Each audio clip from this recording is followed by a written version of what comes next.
Tunda Juhudi. Ndabaramukije nanje murakomeye. Ego turaza kuvuga mu ndimi zibiri kugira dushobore kumvikana ko ndazi special nka platform show hariho benshi bakurikirana ari Igiswahili, benshi bumva Igiswahili batumva Ikirundi, mu ndimi zibiri zose ndi tayari kubishura. Hama ndabashimiye ko nza kubona mwitavye akamo kino munsi ko na muri ngaha Imana bayizagire. Hama turi kumwe na Iva ari muri association ya journaliste culturelle, hari association ya journaliste culturelle mbaramwe mutarinzwe muyizi harimwo rero ari ngaho nakanda mu mwanya n'abaramutse tugira amahoro marakomeye kandi ndumu mabanyesha makuru bitaho cyane imico n'akaranga nemaze imyaka 10 ama nanje nkaba nashimye kuza gushigikira kino gikorwa. Yego iyi conference irimwo imice myinshi, hariho benshi bivaye n'ibihe duhitiyemwo bagiye bandondera fani turakeneye ikiganiro mugakwa nari busy cyane ntibyashobora gukunda bavuga ati hari ni murindire buca ndabatumako. Novuga yuko conference ya show ya Likiba si muga izoza adoshika nga le 22 chez tubakoranya le 24. Iyi rero irimo byinshi, hari ababonye video nambaye urushungi bamwe baravuga fani yarongowe atatubwiye, ari n'abantu telefone ati biko birabera hehe tubuze uko mengo na mfite icyo nahishije mugabo sinashimye kugira icyo mvuze ndavuga nzogira icyo mvuze. Haro n'ibindi byinshi novuga ko muhawe ikaze kubaza icyo cyose mwari mufise mu mutima mwari mukeneye kumenya kuri fani na DFTV. Akanyanigwani mundani wako yenu kwa waongeaji wa Kiswahili Waswahili wenzangu, reka mpere kubashitsi uwo mjournaliste wo muri Izere radio mu Rumongera. Okay, video mwabonye nambaye rushungi ntago ari mariage y'ukuri, nariko ndakina filme yitwa 6 Days ihabonetse mu nambaye rushungi kandi ni filme nari nifuje kuyisohora mugabo haca hasohoka filme ya mugenzi ya bagenzi bacu bo muri Bujahi TV Nobela, turabona ko mengo ntizosohokera rimwe, tuko turagora abantu, reka twane turindire basohore hama natwe dukurikire nta kibazo kuko akazi turagasangiye twese turi bamwe. Rero umva ni filme yitwa 6 Days igiye gusohoka vuba, aho nabonetse nambaye rushungi mugabo ntago yari mariage y'ukuri. Gukina filme kandi murambagije ngo bigiye kubandanya, genda umuntu novuga ko mfise ingabano nyinshi maybe n'abandi batari bazi. Nibuka nkiri muto ko nakina amatheatre mu rusengero, numva yuko gukina filme birajanye n'ibintu usanga dudatinya kamera cyangwa udatinya kubora hafi y'abantu, mvu uzoba afise filme yose yateguye zondondera cyangwa arondera mvano mutazaje kugira cyobere kubara kugira igikuru ni ya ntumbero nyene yo kubandanya twerekana yuko mu Burundi dushoboye, ntituzumwe turakurikirana amafilme yabo hanze nkomego bijya bakina twe ntavyo twokina twobishobora kandi twobikina neza kandi tukaryohera abarundi bagenzi bacu. Nyene izindi zuko ziraza kandi nyene yaraheze ndiko ndavugana na Azam TV ko turakumwere twayigurisha iri mu rurimi rw'Igiswahili toge twayigurisha muri Tanzania babanze bizovana na contract dusinyiranye nabo nibamara ku kontriheze no tuzobana kuyishikiriza ku rubuga rwacu mugabo n'abakeneye kugura amasede tuzobimenya ruko Azam TV bivanye na contract twagiraniye tumva turi mu processus. The 6 Days ni production ya DFTV. Hama nababwiye ko ndi ngaha ku bibazo ko ndazi ko munkeneye, abenshi baragaragaje kundondera kugira bambaze ibibazo, sinashimye kumwamaga ko ntituri ngaha kugasho ya Likiba, ntituri ngaha kuga filme 6 Days, ntumva turi mu bintu byose byabonetse mufanya. Yego umva ibyo bintu byose byabonetsemo Fani ibyo ni byose byavuzemo DJ Fani nibyo nkeneye kwishura kuko abansavye ibiganiro bose nababwiye ati ni murindire ndiko ndarondera umwanya mwiza bivaye n'akazi murazi mwese yuko sanzwe ndanakorera nimbonesha kure nkuru y'igihugu umva iyo tugeze ku mwisho w'umwaka nka November December habaye akazi kenshi cyane umva rero kuronka umwanya kugira ntekane nshobore kuzima ndi abantu nishure si ibintu biba byoroshe cyo tumanababwiye ati undo unkeneye wese ni benshi banyandikira bantelefona turagutumiye mu kiganiro muga nkabura umwanya bivaye n'ivyo narindimwe mugane ndavuga nti ifore ko ngira conférence de presse ndabahurize hamwe mu bibazo byose ndabyishurira hamwe imaze kugurishwa deje cyambere ni production ya DFTV ikindi nibaza yuko mwese dusande tuzinanye si kwa gimi binafsi hata kidogo ikintu ndakirose ndakunda ndagisangiza n'abandi kuko baba barashize mu bwenge bwabo bashize mu ivyumviro bashize mu ibiki même si no barije natanze amafaranga kugira bya film ikwinewe ikintu barije no banaragize ivyose mugabo hariho mind zakoze kandi mind z'umuntu nizo burya ngo butunzi bwa mbere babukomeye rero wumva je si ntizogurishwa ngo amafaranga yose ngo ajye mu mufuko wa Fani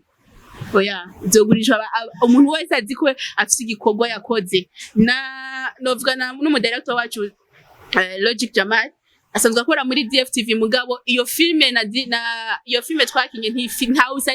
ntaho bisa na contrat afise muri DFTV umva bisiko ko nawe ico kintu kibonetse pati iwe irahari nkawe nibaza yuko ayo izo ni imvugo benshi barabivuze ababitinye nabazi umwuga kuko deontologie ya journalisme amugenzi wanje araza kugira icyo ababwiye nta mumenyesha makuru ab'inkuru je na mumenyesha makuru mugenzi wanyu nta byari bisani kugira mungira inkuru cyo tuma abaza mwuga babiretse right hama kuba biri mu rubanza exactly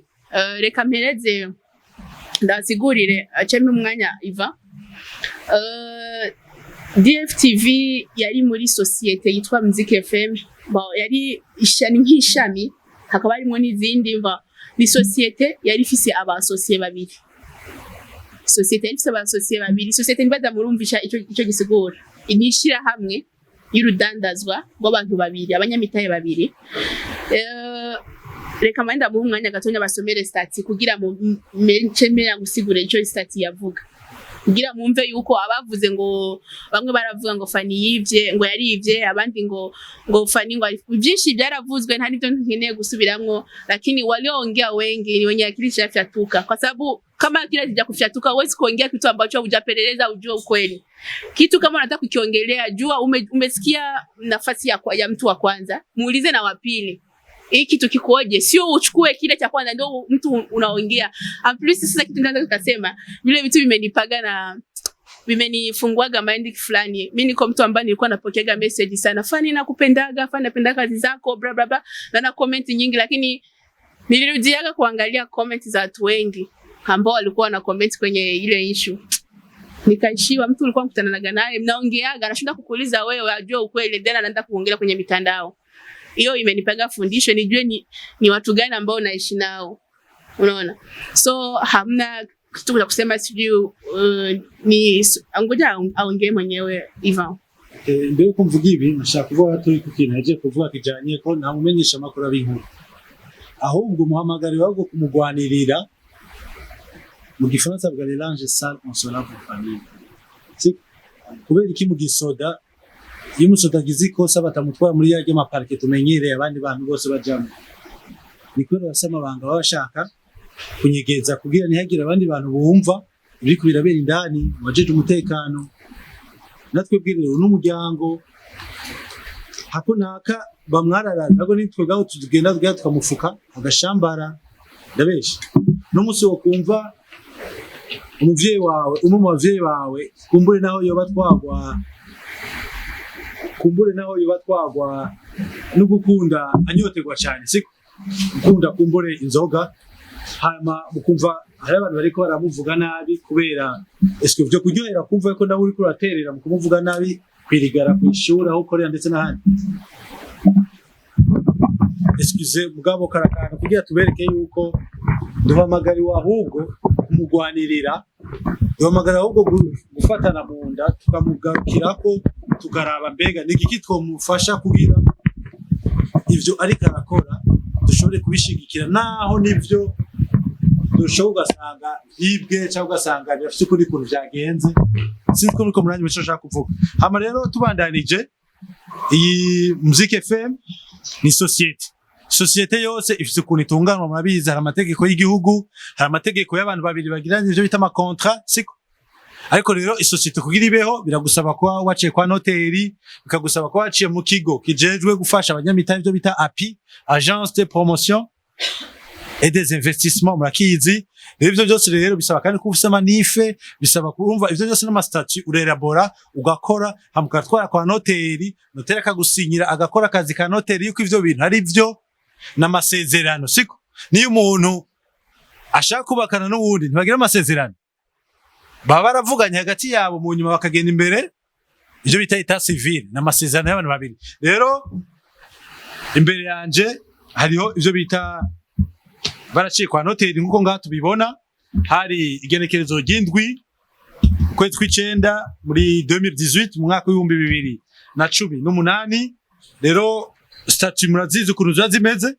barandika ko inimero ryari uyironkeye mbega wayironkeye muri kwa noteri wahe muri commune iyihe ni muri commune Ntahangwa handitse ko Madame Nyamuranga Fanny Seni ni karangamuntu murabizi carte nationale d'identité numéro 210 agakwego 91 akaburungu amajana 260 rero tubandanje tugega cyane kubandanya murabizi ko kwa noteri barashira ko ibintu bavuga ati okay ni nakana nakaje ariko tugiye muri api rero no muvuga ati umutahe mbene wabande mbega yishira hamwe rigiye gusangira inde nande mbega bazanye uburyo bungana gute mbega azanye ivyuma mbega azanye ubumenyi mbega azanye amafaranga mbega azanye ubundi butunzi murabizi siko aha rero kuri ico twokwita ikigabane ca kabiri canke chapitre ya kabiri abaza gushaka muze kubikamera siko mu bikamere gusa kugira mubone yuko ntariko ndavuga ivyo nifonde ariko mfise hano ndiko ndabikura rero ku kigabane ca mbere byo bita ama denomination mbega siège izoba hehe mbega objectif intumbero ni yihe birimo nga nuko kuri article ya 3 iyo bita ingingo ishira hamwe rizokora ibiki ivyo bita ama service publicitaire izodandaza izoja kugira hamigire ivyo bita ama couverture événementielle ivyo murabizi kukuvra ama anniversaire ama mariage n'ibindi byose biri muri événement ndiko ndageze kunyarutsa rero kuri chapitre ya 3 ok là ça va reka ndabisome statut de la société Muziki FM des personnes à la responsabilité limitée SPRR entre les soulignes Nyamuranga Fanny Life Maisha il a été convenu de créer une société de personnes à responsabilité limitée Muziki FM régie par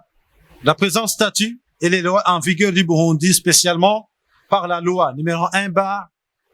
1/09 du 30 mai 2011 portant la code des sociétés privées et participation publique. Chapitre 1. Dénomination, siège, objet, barre, direct. Article 1. La société prend la dénomination de Muziki FM SPRL. Article Yakabili. Article 2. La société sociale établie à Bujumbura Mairie, commune Ntahangwa, des succursales, agences et bureaux peuvent être ouvertes à tout endroit du Burundi, sur la décision de l'Assemblée générale. Article 3. La société a pour objet service publicitaire, couverture des événements. La société pourra, en outre, s'intéresser par la voie d'apport, de fusion, de souscription, d'intervention financière et autrement. Tout autre groupement ayant à tout autre en partie un objet de nature à favoriser celui de la société. Article 4. La société est constituée par une durée indéterminée. Chapitre 2. Capital social. Part sociale et sanction. Article 5. Le capital social est fixé à 1,500,000 francs mbou. Il est représenté par 100 parts. 100 parts. d'une valeur nomination de 15 000 chacun. Ce capital est réparti comme suit. Associé Nyamurangwa Fanny afise nombre de parts social siku imigabane ingana na 50 50. Uwundi wa kabiri bayisangiye ni Maisha, irindi ni Life. Bafitana imigabane ingana na 50. Reka nsome ya nyuma les parts sociales ukuntu bagabura imitahe. Nishaka gusa biri hejuru nico kimwe. Kwa hiyo swali ndio nilikuwa nataka kujibu. Ilibaza yuko idea yo kugurira radio nayigize maze kumenyana nayo. Muri buka 2016 narafashe indege njya muri Tanzania ngiye kubonana na n'umuhisi n'ubwe mutaba. Amubwiye ko nzabyibuka abo babyibuka baravuga nzabyibuka. Ari mu 2016 nagiye kubonana na mutaba aho nari ngomba kumenya mbega amaradio yunguka gute. Ko mbona ngaha mu Burundi tuguma kuri même ligne utabona mengo nta karusho kanini nayo ngiye kubaza rero kubabo bandi bateye imbere menye ukungene bobo bunguka ujanye radio ko yari indoto yaje kuva kera kuzogira media nini media ifisi radio na televiziyo binini cyane wanashaka kwisi uragenda kubona na Ruge Mutaba ngiye kumusaba impanuro no kumusaba bije bigenda gute umuntu afisa yayunga na gute byinshi bitoye tuyageza kubikurikiranira hafi rero umva ko iyo ico cyumviro nenda gifise kuva kera ku buryo buke nari mfise natuza kuba mfise umu associate twokorana gira damu yumva kwanzi iyo ide icyambere no kuba ukora business ni kuronka umuntu abitahura aho nararuse umurundi aba mu Buyenzi yitwa Musomali masha kuja Instagram yo mukamubona numu ex manager wa Q-Boy turemezanya kubikora narambye ati wewe genda uhagarikire ivyo mu Burundi kubera mu Burundi urazi ko hariho processes kugira ushinge radio hariho kwandika projet kemererwa ari bakuru kagenda urihe genda ugira ibi iyo byose rero uyo Musomali yarambye ati jewe ko ntari mu Burundi genda ukurikirana ivyo bintu byose bikamara ubirihire byose ubirihire hama uzuranyereka ku marisite amaresi y'amafaranga wagira ari ha ugenda uraca hose hama je ndino nzokwereka amafaranga nguze mu ivyo ibikoresho bibaye dutwotanguza hamanze tu balance amahera uzobakoresha nzoba nakoresha tumenye ko tutangana gukorana rero ndavuga ati okay nta kibazo rero mu nyuma niho twamenyana n'umuhisi Life mani mwakire mugabe bwa kandi komeze kumubona ko budashira ko kujya mugabo wejo jani jani tumaze kumenyana niho yavuga yambaza ngo uri muri Tanzania ndabona wabonye wa post muri Tanzania tira ndagiye kugira ibintu wow unaje ndayifise umugabo ngo kwa ntaraza mu Burundi ngo sinzi ibintu byo mu Burundi kungere bimeze ndabandi oya ni bisanzwe bimegenda kunuko okay sawa rero acabandanya ranyeserera kumanye kwa Facebook n'abashaka ndaza kubereka ama message ya mbere itariki 7 z'ukwa kane mu 2016 aho nari muri Tanzania tukavugana kuri Facebook tukavugana mu nyuma asaba ndo wanje WhatsApp ndayimo tumaze kubana tuvugana uko niho yabyinjiramo cyane uko ashaka kubona nanje rero ndichatse ndabalance ndavuga nti gukora ino radio ego ilevre mu Somalia ari kuri tele Dubai ratko Dubai hari ikintu cyose umuntu abarondera mugabo iyi domaine si domaine yiwe cyane kuko avusanga ndiko nkakora jenyene muri societe basanga we akenisa tugabira inyungu ari je nakoze cyane mugabo uyu wundi Life yabyari ibintu byari idea ari muri we yarabikunda cyane kandi bimwe mwe yaranavyize kuko yari n'umu director shooting ama video uyu wewe twonafashanya mu vyumviro iyo nyungu yo buhombe yo nabubona faster kubera ibintu abizi cyo kimwe nuko nomene ku mutwe dukora n'undi muntu so nce ndandikira urwandiko Musomali ndamubwira ati duhagarike mugabo ukeneye kubandanye uwo mugambi no kurondera abandi bantu mwokorana nta kibazo mugaje narose undi muntu twokorana tuvyumva kumwe rero Life atenda subirera mu masezerano he dufitanye jewe n'uyo Musomali basi bigenda gutyo rero araza kubona ngo kumbuga ngo aheze turiko turisuganya kugira dutangure niho yitaba Imana umwaka wose urahera ibintu bibitse bimwe biko birononekara ko ajije nyene urazi ko nta n'inguvu nari mfise zo kubandanya bivanye n'amarelation twari dufitaniye numva mengo nabaye desespere mugabo injiri kambwira nimba yaragukunze cyangwa nimba yarakumenye ni kubera akazi wakora eza kuba uri umwirimizi yari kugukunda ko ubwirimizi bwawe mugabo ico kintu wakora nico yakurondereye so kubandanya ukora niho navuga ati mbo aho sense kuri no societe yacu mvuga ko yarimwe amapoint yo gukorera ko la nkatatu hariho gutunganya ibiteramo hariho gukora ama publicité niyo muziki FM radio rero yari kuzoba maze kwitaba Imana umva sashaka kubibana yagiye nyene sinashaka kuronka umuntu twogira nandavuga ati no i societe mu association yari tavye Imana bisigura yuko ndamaze umwaka wose atakina kimwe ndakora ntakora bibita ahantu bike mu byo twari tumaze kwegeranya ndavuga ati ntago ibintu byo guma byononekara bifa kandi societe mu association sigaye akiriho kandi ifise ico no kwita population yari yaransigiye akiri nga mu Burundi ngiye ntahari urazi ko yo muri abasosiye babiri umwe adahari asigira population mugenzi we aturafise gukora igishoboka cyose ku bwa societe yacu then tukabandanya kombo rero umva umuryango we twadufitanye ubucuti umva nta bintu birebire umuntu azaga kwiyumvira bikabije ndavuga ati no gukora iradio bisa bintu byinshi ko twatukiri muri sense duhaye autorisation twacha dutegereza kwitwara muri ACT umva ACT na yo process na utwabwagereko ACT kandi niyo batubwira ati hakenewe transmitter imeze uku kubera ni ntushaka kugura transmitter cyangwa EBTR ACT itabahaye ruhusha ko niyo imenya puissance twokorera ko ngamu Burundi basi rero kumva byari bimeze uko umva umwaka urahera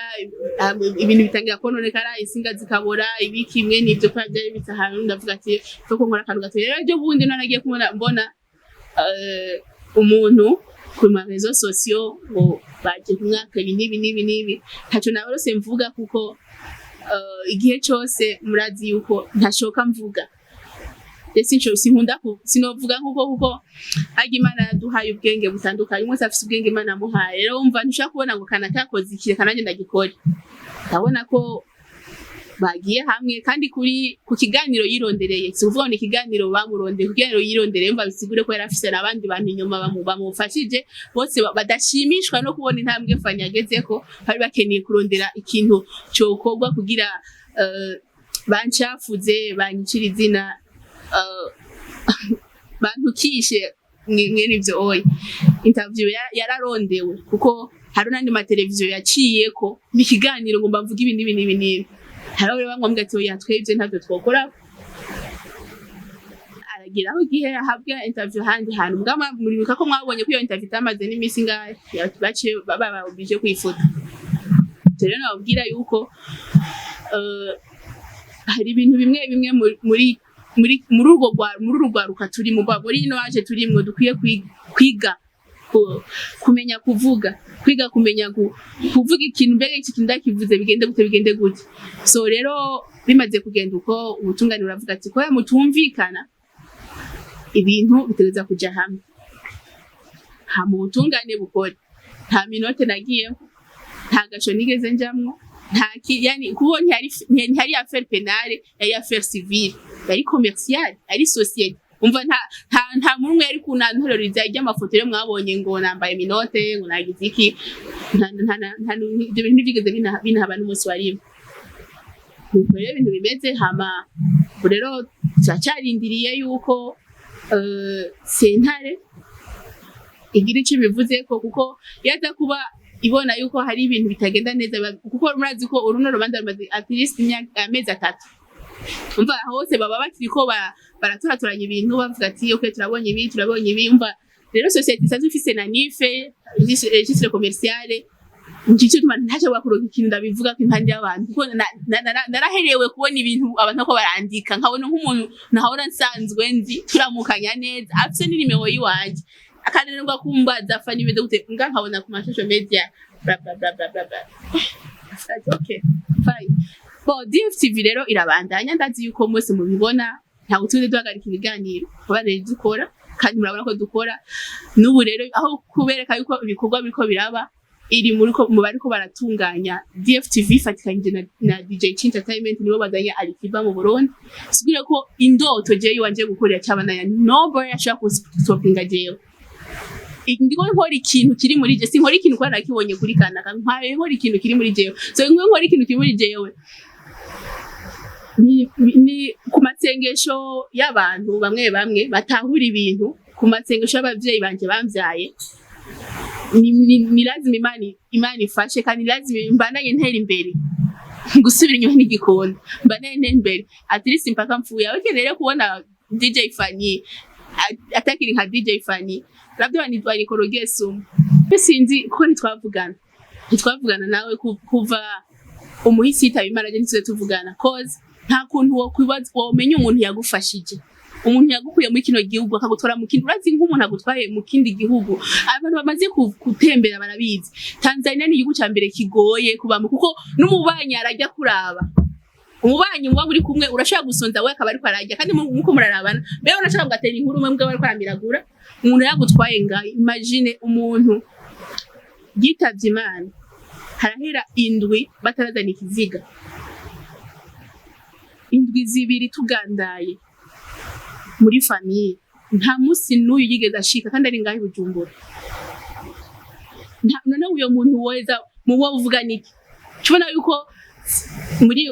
ushobora ko mandizi wawe nizi wiwe ntibijanye none mugiye mandizi zitajanye mumva mo uvuga niki je ntitwigeze tunavugana na gatonya kuva mu kwezi kwa kabiri ku mwaka wa 2019 turi tuvugana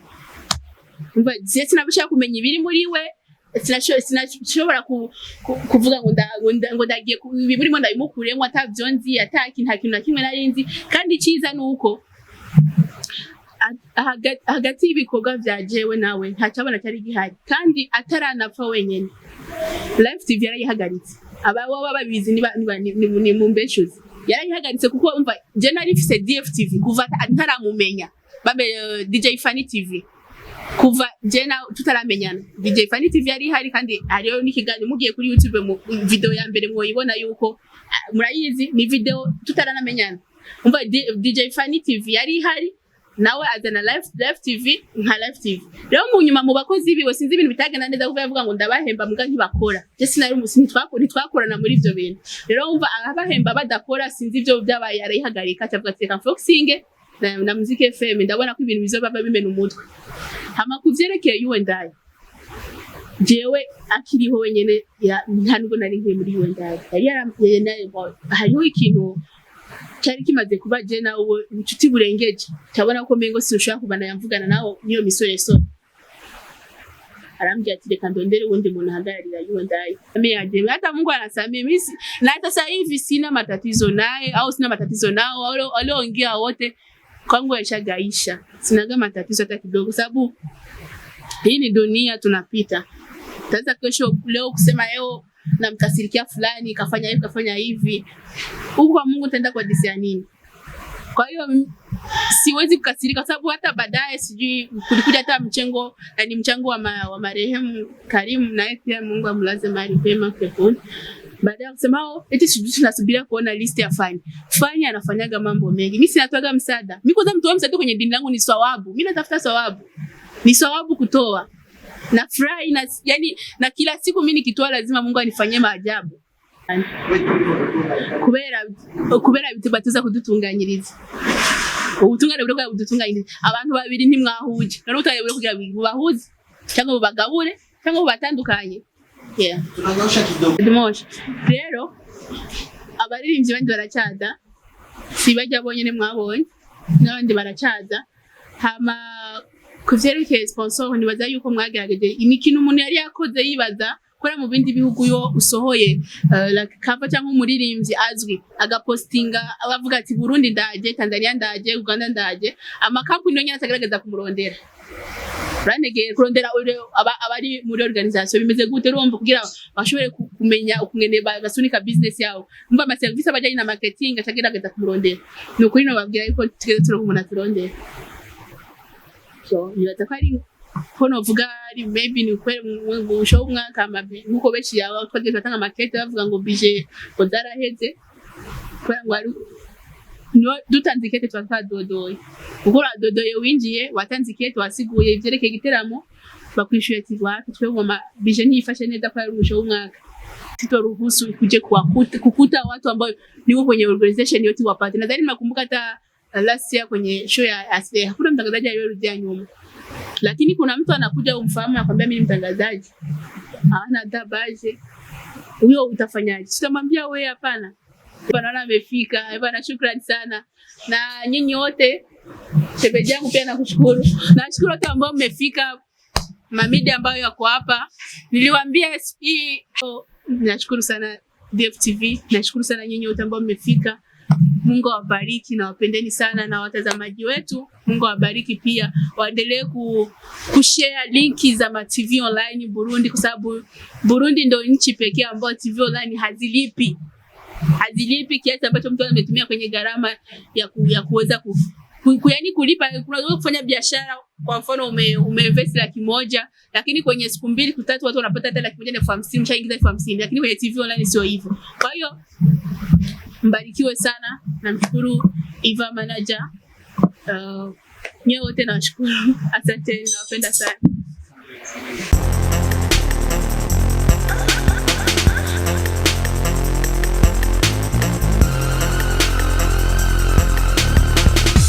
DFTV, tunda juhudi.